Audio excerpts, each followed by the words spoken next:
Welcome to another episode of the Chrissy Mayer podcast. We are on iTunes, YouTube, Spotify, and SoundCloud. And if you're listening to us right now on iTunes, please go and leave a 5-star review. For example, this one from Aluminum Haberdashery.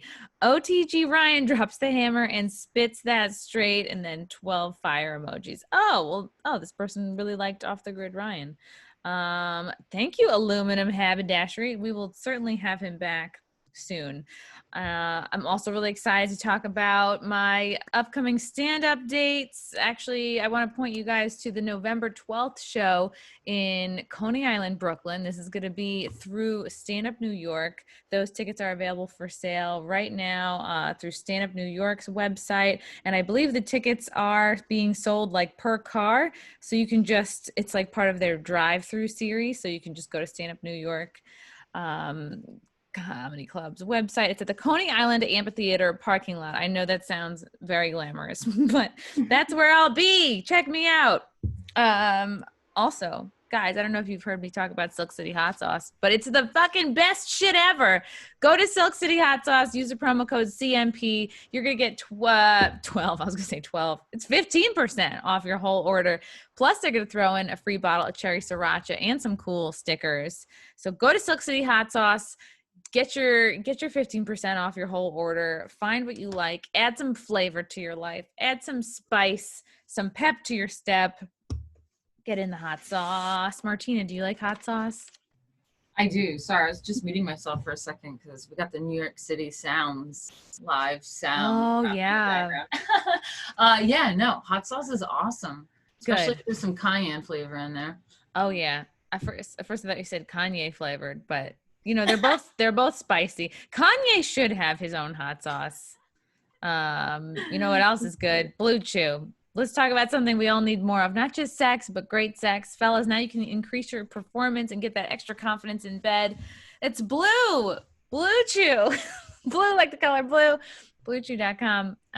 Blue Chew brings you the first chewable with the same FDA-approved active ingredients as Viagra and Cialis. Take them any time of day or night, whenever, even on a full stomach, so you can be ready for when an opportunity arises. And ladies, you can get in on this too, and you can get some for your man. It doesn't all have to be. Men are bad at buying things for themselves. I've come to realize the more men I know that they don't buy their own socks. They don't buy their own clothes sometimes. Sometimes it takes a gal to slip it under their pillow. Blue Chew is made in the USA. It's prescribed online by licensed physicians, so you don't have to go to a doctor. You don't have to wait in line. It's cheaper than a pharmacy. They prepare it and ship it right to your door in a discreet package. There's no awkwardness, and you don't have to leave your home. If you could benefit from more confidence where it counts, Blue Chew is the fast and easy way to enhance your performance. And right now, we have a special deal for you. Visit BlueChew.com. Get your first shipment free when you use promo code CMP. Just pay $5 in shipping. That's it. You're $5 away from a better penis. That's Blue, BLUE, chew.com. Use the code CMP. Try it for free. And remember, this podcast is free, so you can support me by supporting them. And just use the code CMP. Right? Right, Martina? Although I'm sure... Yeah. I'm sure I was about to say everyone's penis works around you, but I don't know if that's like the best way to introduce you. So I'm going to go ahead. Yeah. And then I thought, wait, shouldn't everyone's penis work around me too? But we're not going to introduce you that way. This is somebody who I've met probably, maybe 6-8 years ago. I dipped my toe into burlesque, but I was at a time doing a lot of comedy shows where there was also burlesque going on. Right. And I met you and you went by the name Lady Alchemy. You were like the most beautiful woman I'd ever seen, probably ever. You're a performance artist. You own a quarterly arts magazine called Virtus Liber, and there's also a digital media channel version of that too called Virtus TV.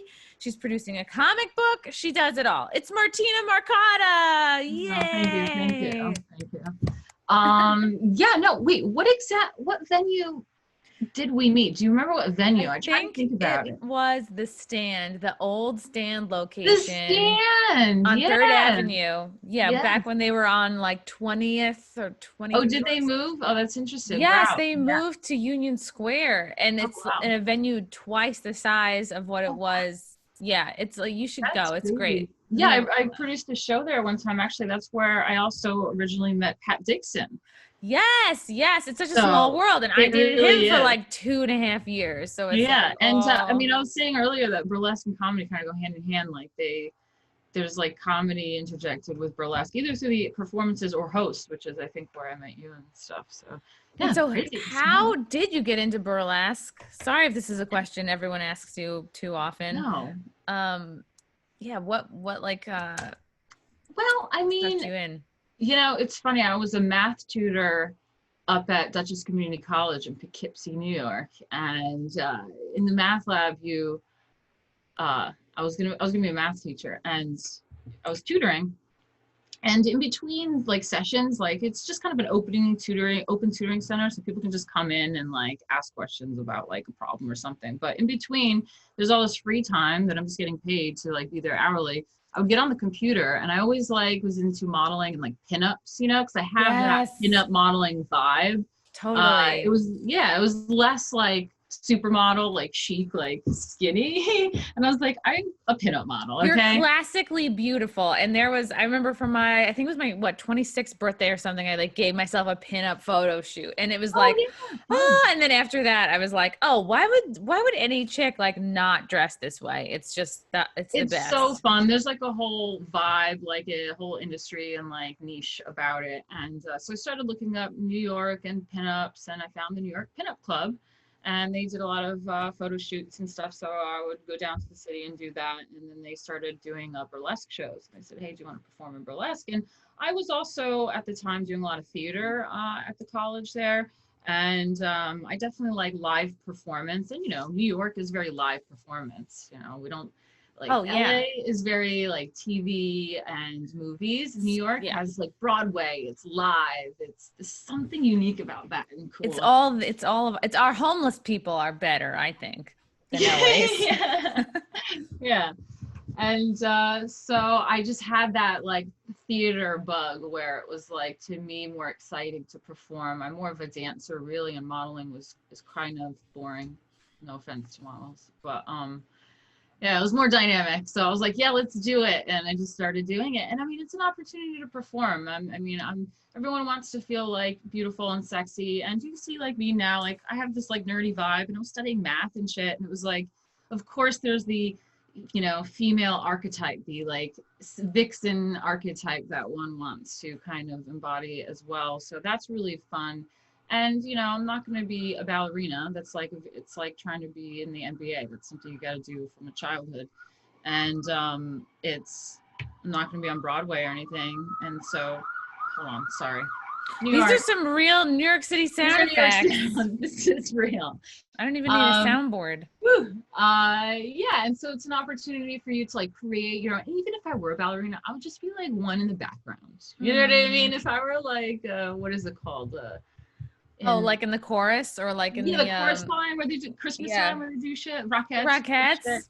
It's like I get to like create my own persona and like create my own acts and costumes. I love costuming, so it's fun. It's just a childhood dream of costuming and performing like come to life. So yeah. Yeah, your costumes were amazing. And and after I met you at the stand that one time, I was like, I started following you, and I was like, I also love costumes. Like I would go to the Mermaid Parade every year. I would like love Yeah. Halloween, like and getting like really crafty and making my own costumes. But your burlesque costumes were like professional grade, like gorgeous, stunning. And then there was like an all white one and all red one. It was like you were just like a rose, and there was an all black one. Yeah.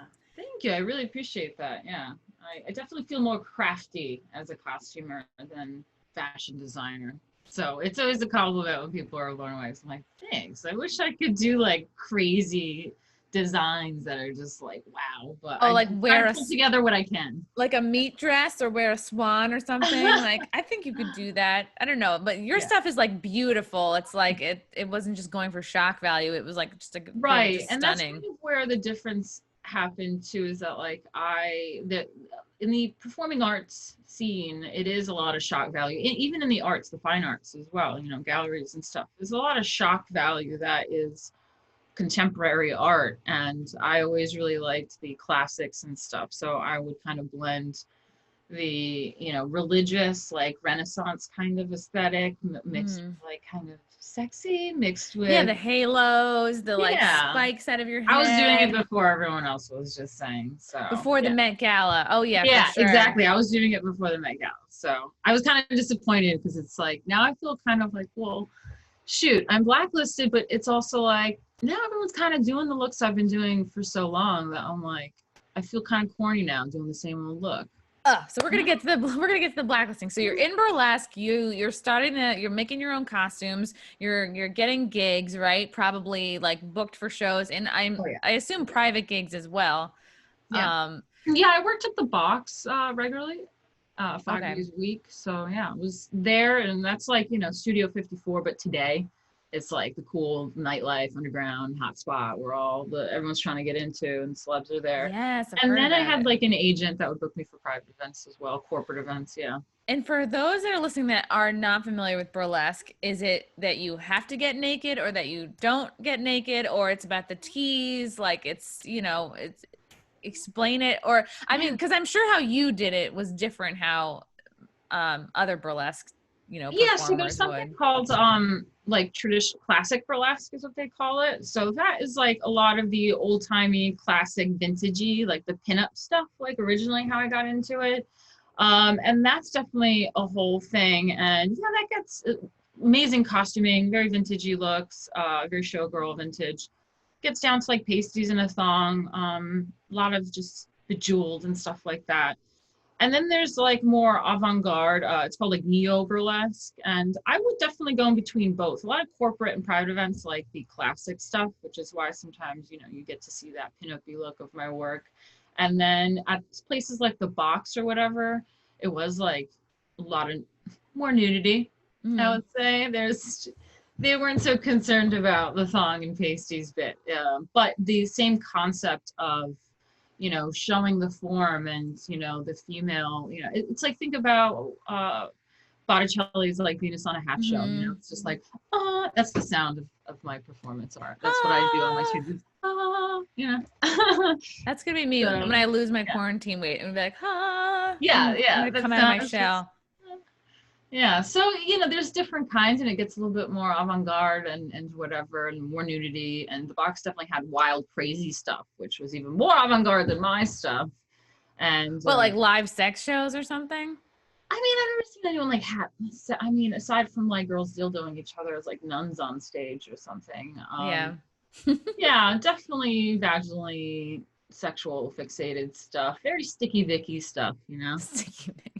Is that a real person or is I that think just so. I like think it's a Brit. That's what my husband always says. It's like, I think it's like a British like old lady that just like pops like balls out of her vagina. You Sticky know, it's like you go to those Vicky? shows. It's like the weird. Oh yeah, like see somebody squirt, see somebody Yeah, like yeah. throw a ping pong ball out. Yeah. Yeah, it's the kind So of thing. things get weird. Yeah. Hmm. But and that's the thing. I actually wrote a piece on my website back in 2016, and it's called Art in the Nude, and it was kind of, I've always been a Republican, and I feel like my work, even though it was around all that stuff, was fairly conservative. Like I said, I like those really Renaissance, like religious paintings as far as costumes go, and drapery and fabrics and headdresses. And then like my movements were very much, I considered like when you go to the Metropolitan Museum of Art and you see all the Greek and Roman sculptures, you know, and they Oh all have like, yeah. you know, very like strong Statuesque. poses, you Yeah. know, and they're not like, oh yeah, like twerk. It's more of like, you know, elegance and like Yeah. that. So there's Class, like a you're not like a difference. stripper up there. Yeah. Yeah, and then so there's like a difference between the vaginally like obsessed, like whatever, and I didn't care. Like it's interesting, you know, the shock value stuff is interesting on its own. It's just not what I do. Yeah, like I can tell That's, you weren't judging any of it. You're just like, yeah, I'm I going to love bring this different thing to the table. yeah, I love my world, but what they loved about me was being like the classic, elegant architect. So we appreciated each other. It was cool. So, yeah, that's great. You're making a name for yourself. And then, like, what the hell happened? How, and this is a conversation I have with porn stars, comedians. It happens to like average, regular working people too, but more so people that are kind of in the spotlight or in a creative position. Like, you start getting shit for your political beliefs. And I think this started to happen. When did this start to happen to you? Yeah, it was before the election, but 2016, like right before it. I mean, it was the atmosphere of everyone really heavily being opinionated, but the Trump, I think, was a shy vote. No, I certainly was shy about it. But I think it's healthy to have to express yourself. And I know it's stupid, but I knew that, okay, maybe I can use my real name because no one knows it. I'm only known as Lady Alchemy. Mm-hmm. So maybe I can express myself secretly over here and use a name that they're not familiar with. But I'm an idiot and I'm old, and Facebook connected all of my 5,000 followers to my new Instagram account that had like memes and Trump on it. And they were like, what's this? And it started spreading around. I was like, oh no. So yeah, that's what happened. It just went downhill ever since there. If you can imagine, some people don't really fully understand why it got that bad. But I think some people can, like you said, it's happened to others, especially in the creative arts or whatever, and sometimes even random jobs. And it's in the news, and you see people getting blacklisted, fired, or whatever because they made a tweet in support of or whatever. So it's not unheard of. But if you can imagine, the burlesque scene is like extreme, Super liberal, hyper feminist, like, very feminist. Yeah. Yeah. Very like Antifa leftist type of like SJW, like full on purple hair, like people. Which I get it, because I was that person in college. Like I went through that phase, but I like, you know, got older, more information came in, and then you kind of evolved past that. Yeah. And I mean, and here we are today where, I mean, you have a girl nodding behind Trump and she gets doxxed, you know? Oh so God. Yeah, they're like, so much shit for the nodder. They're like, why are they letting her just sit there and nod? It's the president of the United States. She can't fucking nod in agreement. Yeah. Why aren't any of the producers switching her out with a non-nodder, you know? What did you call me? Yeah. So I mean, this is where we're at. I don't know. I don't like, it's just. Yeah, if you're so threatened by someone blurry in the back nodding, like, you need to perhaps examine that. So was it anything in particular that like caused this sort of like blacklisting to happen, or was it just like your accounts kind of merged? You're like Clark Kent and the accounts merged, and it kind of notified everybody because I was, you know, everyone was on Facebook with me. Oh my God, these noises. And it started infiltrating in real life. And I mean, and there was full on meetings and phone calls about me. And then I was called into meetings about it. And to be fair, to give credit, the meeting I was pulled into, which is like apparently the second one, they had one without me.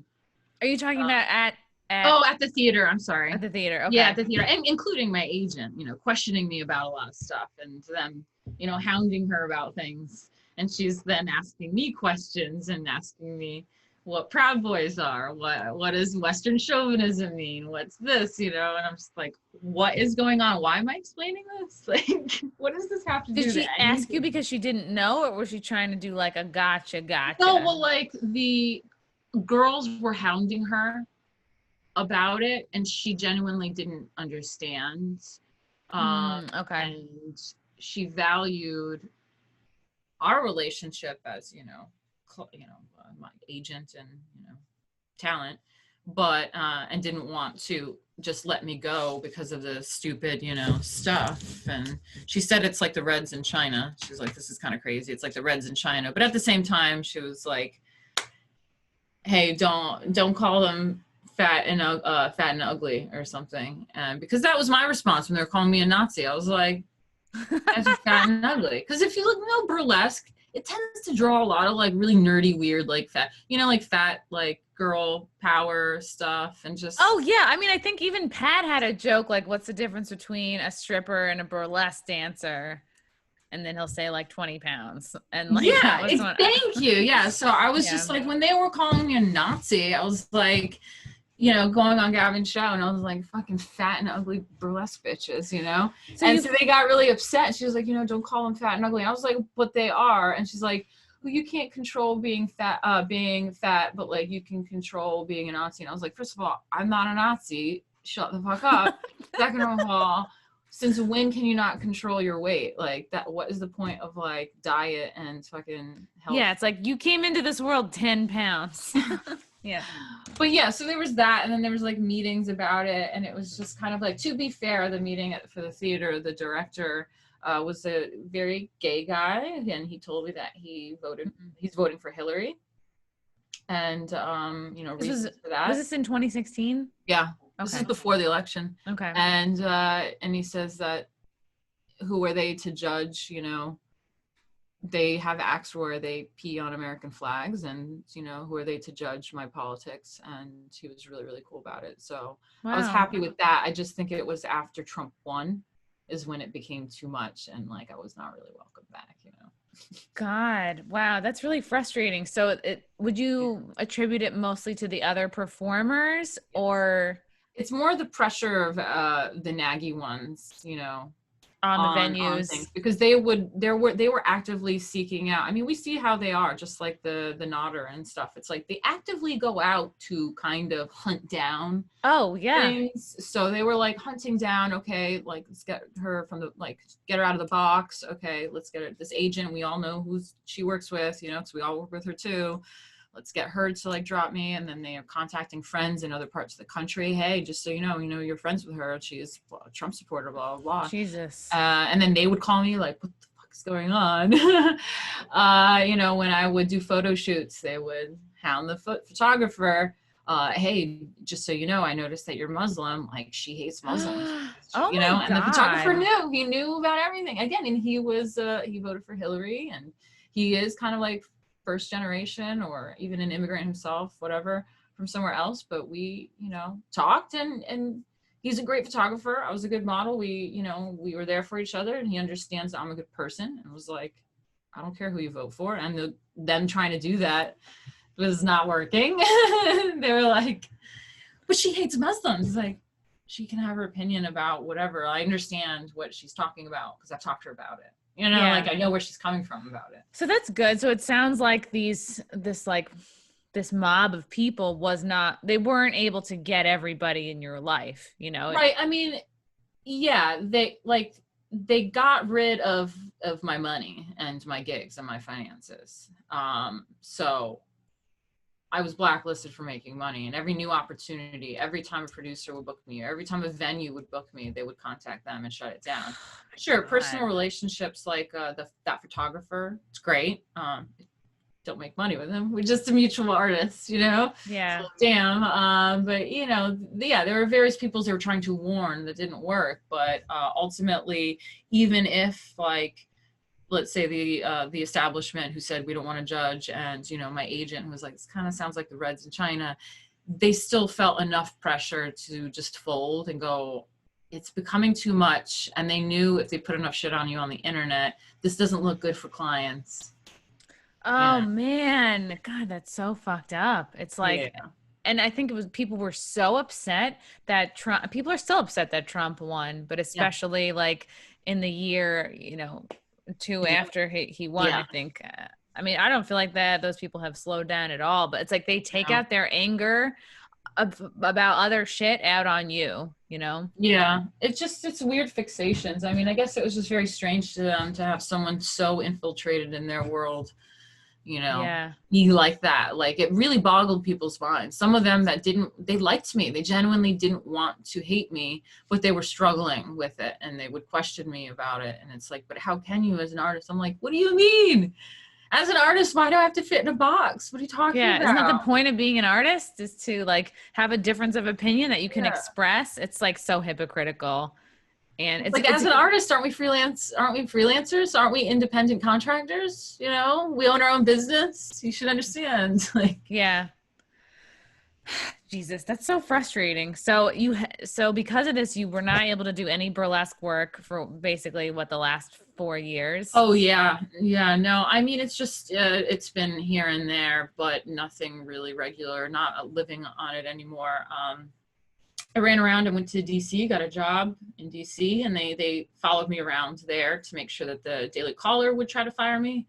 But then I got an opportunity with Rebel Media to go to England, and my husband, it's a really complicated story. Oh my God. So around all this time, Antifa doxed my address in Brooklyn, and they collaborated with the burlesque girls. They were all like really doing it tight. Together. Yeah, my they were all, I God. mean, possibly even the same thing, which is why it was so easy for them to do all that they did. Because I'm pretty certain there's got to be burlesque Antifa like crossover politically, because they're very far left. I mean, you would hope they would help them with their costumes at least, you know, something a little bit more interesting than just black, you know, like, can we see some feathers? Can we see some pasties? Can we see a fan? So You know, that would probably give them away though, that they're in it. That's true. Yeah. What was I saying? Oh yeah. So then Antifa and like it goes hand in hand, because there's one girl that was fixated on me in the burlesque. She's actually a comedian, not even a burlesque dancer, but the burlesque girls went to her and said, hey, we know you do technology stuff. Can you like go through all of the Gavin McInnes shows that Lady Alchemy's in and compile all the evidence against them that they are like, you know, indeed bigots. And you know how Gavin is. I can't control what comes out of Gavin's mouth. That has nothing to do with me. And, you know, they started compiling things, and Gavin says inappropriate things around me, and that's enough for like proof. So, and she also went around when, you know, submitted stuff to the FBI about Gavin and me and to my husband, trying to like, you know, mess with our relationship and my life. And so he's British, and he hasn't been able to come to America because we've had some fun visits from the FBI, and that kind of boggles the system up a little bit. Oh my God. It's insane. This is fucking insane. I want to backtrack a little bit. Okay. So how did you meet Gavin McInnes? Because he, Right. I know for a time he was either doing a show at Compound Media or renting the studio. Because I did just talk to the guys that work at the booth at Compound Media, and I do a show there too on Mondays, and we might be changing dates. I don't know. So how did you how did you meet Gavin? So Gavin, it was in this New York City performing world that I was IRL, right? Is what we say. And, the only place I could kind of go to, you know, get a little sanity was online to hear another sort of point of view. And so I somehow came across his shit on YouTube, and I tweeted at him. I said, because he said something about hot girls not being able to cook or something. I love cooking. Okay, I am a cook, and you know, I'll be like, I'm hot, but like I can't let this stand. I'm living, being modeling and performing. So I was like, hey, Gavin, I'm a hot chick that can cook. And he said, come on my show. That's it, you're booked. Yeah. So I got on the show, and that was fun. And I just did it a few times. Again, I was just didn't know anything other than I had certain opinions and was like educating myself in a certain way. And like, I was now starting to meet other people that were like-minded, and it was refreshing.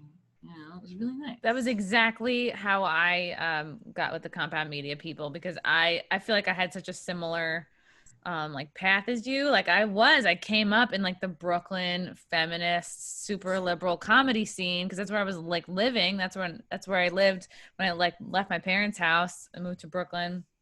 And like just who was around me, who I was coming up with, were all like, you know, just we're like, how do we have to be successful? And then you the people you look up to, you're like, all right, I guess I have to be like these girls because they're sort of making it. But then, you know, years go by and you're like, I don't actually feel like this is aligning with my sense of humor. And then, you know, right. and I was running a show at the Stonewall Inn for 6 years. So it's like, oh, everybody likes you. Everybody wants to get booked on your show. And then as soon as you stop doing that show, and now I do a show on Compound Media, well, all the people who I was booking are now kind of going against me. And it's like, oh, it's so funny. Like now that I don't have something to offer them anymore. And now that, I was curious about that too, how you were being treated in regard to Compound Media and in that scene. Yeah. Oh yeah. Getting tons of shit just for being associated. And I'd be like, well, Wet Spot is actually like a really sex positive show. I'll have like gay dudes on it. I have LGBT people, you know, sex workers. So it's like, you can't actually say that.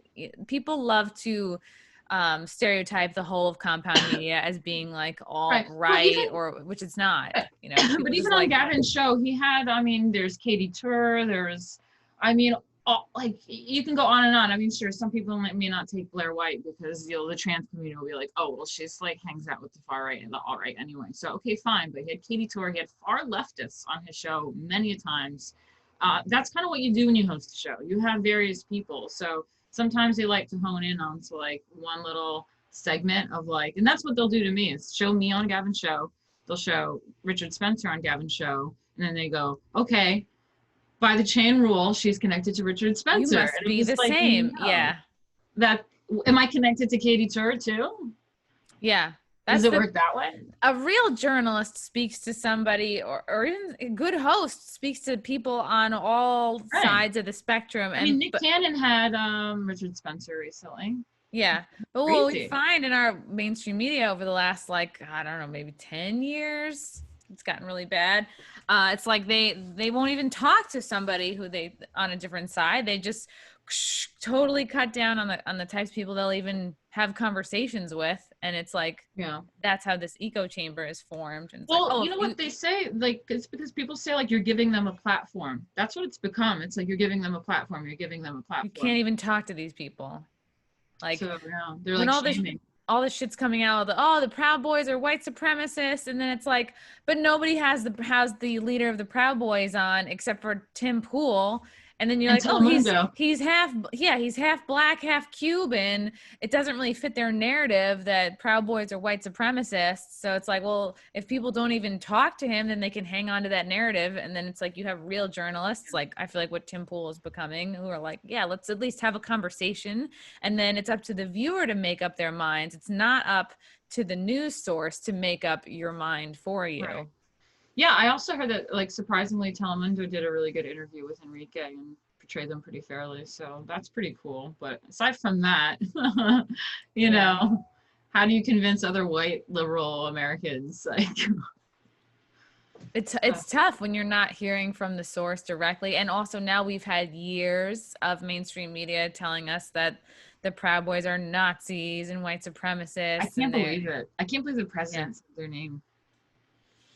You can't believe what? I can't believe the president said Proud Boys.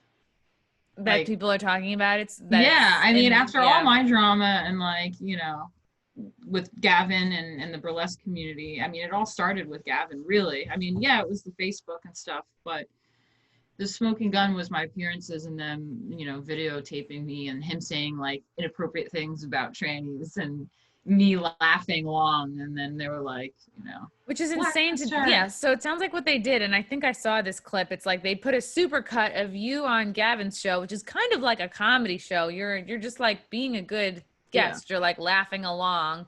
What am I gonna do? It's Gavin's show. It's also awkward. I mean, it's scientifically proven when things happen. Like there's one thing about in the 90s, the Jenny Jones show, there was like some murder that happened, and like some gay guy, like it was his friend, exposed that he had a crush on him. And the whole time he was just like laughing, and then he ended up like shooting him the day later or so, and like dead. And it was like they were dissecting like his laughing was like nervous laughter, and no one can come on, you gotta watch me on that show laughing. It's very obvious it's nervous laughter because Gavin said something ridiculous. He's a comedian. It's compound media. This isn't a news, you know, this isn't a CNN news source. Like this is comedy.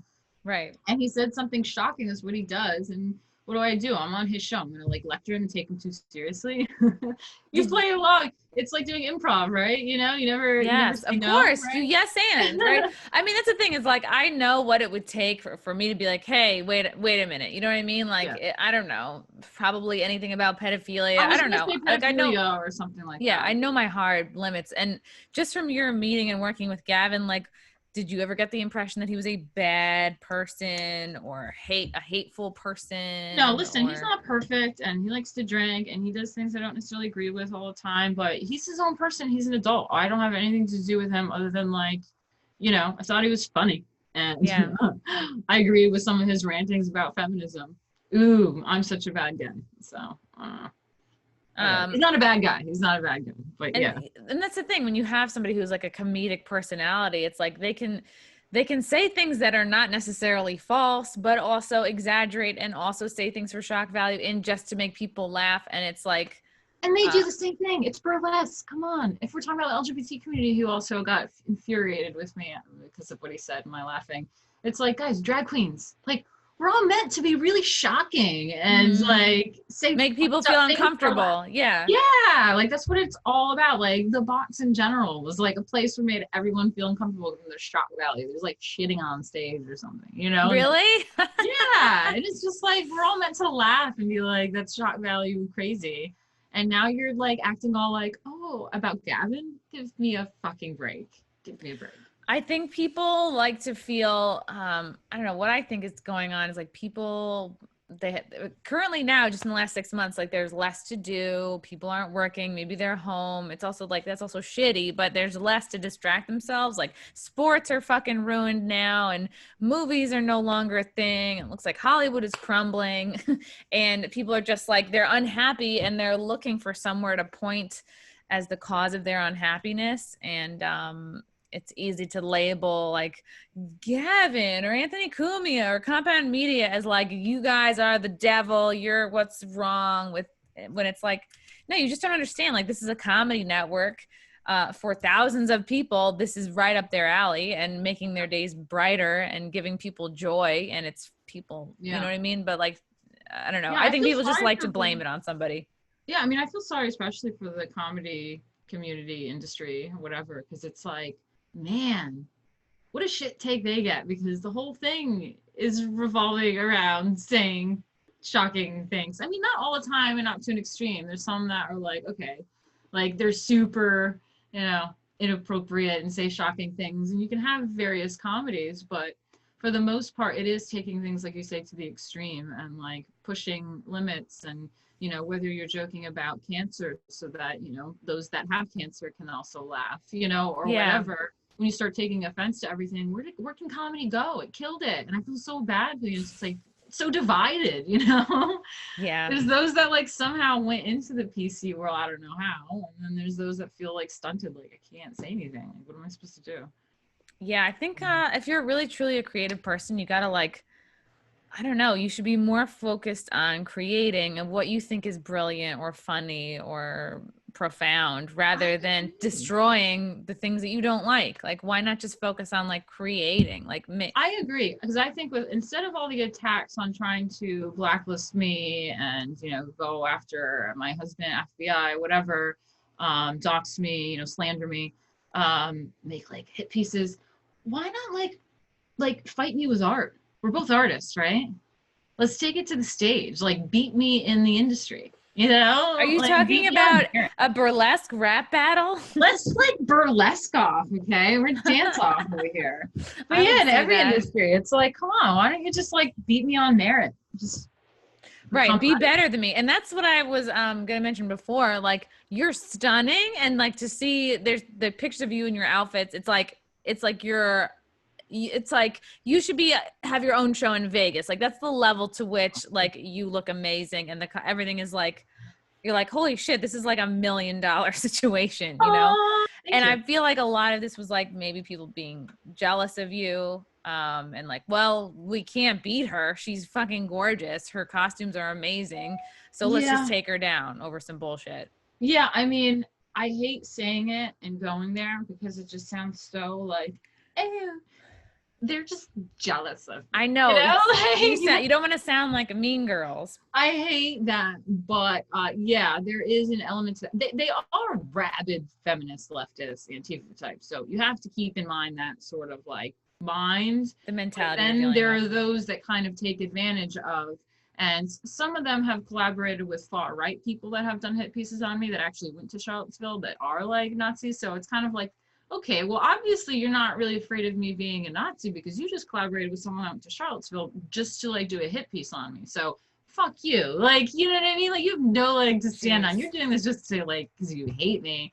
And then there's like other bitches that didn't like me in the industry that definitely like to kind of fuck me over will get me canceled for other gigs by pulling up the like, oh, she associates like Proud Boys or like, you know, be like, you know, and it's like, you don't really even care about that. Like, you're just using that to try to like cancel me. So fuck for you. sure. So yeah, there definitely is an element of that. I hate saying it, but like none of it would really work for them. They would come across really petty if they didn't have some catalyst, and they use the politics as a catalyst. Yeah. Yeah, exactly. Because I think that's that's the thing that makes it look like it's not just born out of jealousy, which perhaps it may have been, you know. So they started fucking with your money. At what point, you know, you had a business account with Chase and they shut you down? Yeah, that was crazy too. So I have an LLC that I created, you know, because when you're self-employed and you have all these costume expenses and things and different clients and agents, you got to keep shit separated. And I started doing really well with my comic book that I created, which is keeping Lady Alchemy alive through comic books. There's something called Comicsgate. I don't know if you've heard of that, but it's basically kind of like Gamergate, but with comics. So there's like this separation that happens with like a lot of SJW-ness going on in the comics industry, DC and Marvel, the major ones of like inserting just super SJW stuff that wasn't really making it good. It was just like purposefully interjecting that for no reason and not helping the story. And so it pissed off a lot of people that were like, you know, they're trying to make like a half black, half Latino gay, you know, Spider-Man or something, you know, make Thor a woman, like just, you know, all these things that were like, why? And so some of these pros, like Ethan and Skyver or whatever, started doing things independently and went on Indiegogo and started creating campaigns and doing his own thing independently. And he made like multi-million dollars, millions of dollars independently. And it's like kicking, you know, the DC and Marvel ass because like their stuff sucks now. And so I started, you know, that's like my new artsy but non-leftist community. And I always thought that Lady Alchemy is like a superhero character. I mean, it's like dressing up in the middle of the night in New York City's like Gotham, like, you know, it's just super 90s superhero babe. And I created a comic book there with on Indiegogo and stuff like that. And it did really well. I raised like tens of thousands of dollars, but then suddenly I got a letter in the mail from Chase saying that they want to end their relationship with me. Jesus, like a breakup. And, yeah, they broke up with me. Oh my God. And I was really like, usually they break up with you when you don't have any money to put in the bank. I know. I was so insulted. It was like, take your shit and leave. That's what it said. It said, take your shit. You have until this deadline to leave. Wow. Did they give a reason why? No. And I called and I inquired. They said they reserved the rights to like not let me know. I signed a contract, blah, blah, whatever. And I was like, okay, whatever. And I was like, you know, I don't want to make it this like, I was attacked because I'm conservative conspiracy theory. You know, I was like, weird, but like, I don't want to like be conspiracy theorist about it. But then around the same time, within like weeks of it apart, there was various other people like Enrique, the head of the Proud Boys, who also got the same letter that I did breaking up with him. Yeah, Joe Biggs. So there's various people that got the same letter all within a certain time frame. And so it became more of a conspiracy for sure. I remember I was doing an interview with Stoya, who's a big porn star, and I don't know if it was Chase or Bank of America, but same thing, where they like just basically broke up with her because they didn't want to be associated with an adult that's so weird. entertainer. I talked to someone recently too who says that a lot of like strippers and stuff like that, probably like porn online girls or whatever, banks are really wary of like they can cancel them, like not cancel them in general, but just break up with them. They don't want to be associated, but it's like, oh my God, like look at all the really, are you going to look at the morality of everybody who uses your bank, you know, and how do they get money? Oh, you're going to kick out what about the drug dealers? What about the fucking bankers? Like, what about everybody who's like doing immoral shit, you know, and then where does it end? So weird. I think that's insane and really out of line. So interesting. So as the burlesque stuff has like been less, like how have you sort of pivoted? How have you been able to like, you know, make money and like I said, I went to the Daily Caller a little bit. I figured I'd get into media, and then I went to Rebel in the UK and was with my husband there for a few years. But I don't really like media either. I mean, to be fair, I was more of a video producer. That was my technical job. But I did do on-camera stuff. I fucking hate talking on camera. Like newsy shit. Oh, okay, yeah. And like media is like kind of shit both ways. I'm gonna be honest with you. The left sucks and they lie. And they've lied about me when I was out there and got all sorts of fucking media smears working at the Caller. But the right also engages in a lot of the clickbait bullshit. So I don't know. I got kind of just like, this isn't for me. I miss the arts, you know? Yeah. So I just kind of stopped it all. And that whole rat race of keeping up with like the media, you know, it's like it's a speed thing. It's always something new. It's like Twitter, you know, always something new going on. Oh yeah. Got to keep people hooked. And so it's nice to just slow that down. And I'm just doing the live streams right now on my own YouTube. So doing some more artsy stuff, art history and things like that. No more math tutoring? No, actually I thought about it. There is a place down the street that does some math tutoring, but yeah, maybe. We'll see. I just worry about my Google ability, you know? Oh man. So I feel like it's difficult to have a real job because as soon as anyone looks you up, like I don't know how that's going to happen. I'm scared of that happening.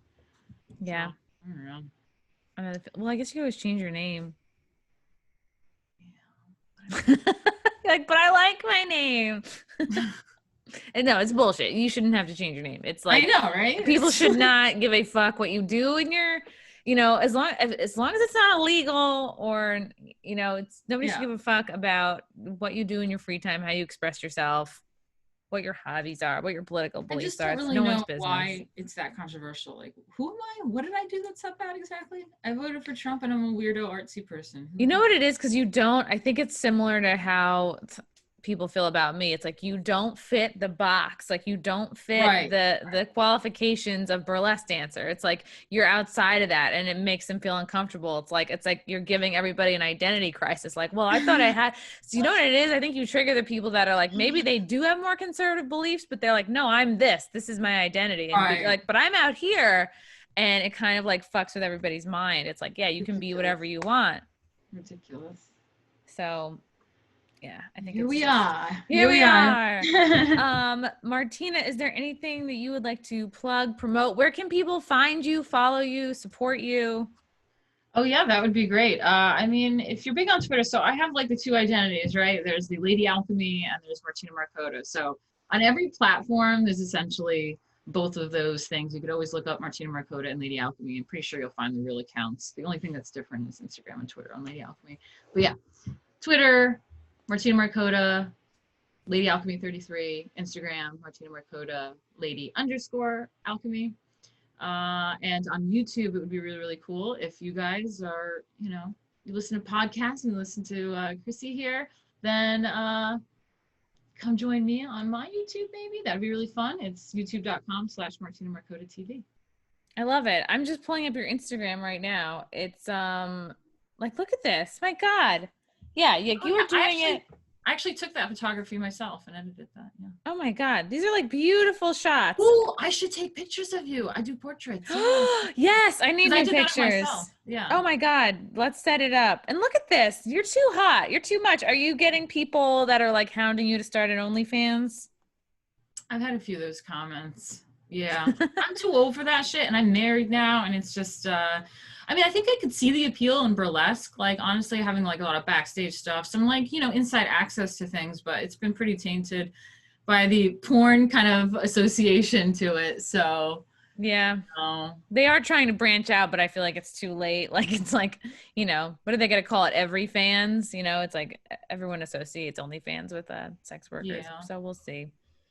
I love it. Everybody follow Martina, follow Lady Alchemy. Thank you. You know what I mean? Could you still be hired to do a private burlesque gig at this point? Yeah, I mean, I got offered something around Halloween, but I'm debating if it's worth the hassle to run around New York City in the middle of the night or stream my Halloween stream. So I don't know. I'm juggling. It depends. It depends on the gig and how cool it is and if I want to do it. If it fits and I have the right act. Yeah. Yeah. I love it. Thank you so much, Martina. Hopefully I'll see you in real life sometime soon. Yeah. Yes. All right. This was great. Thank you. Bye.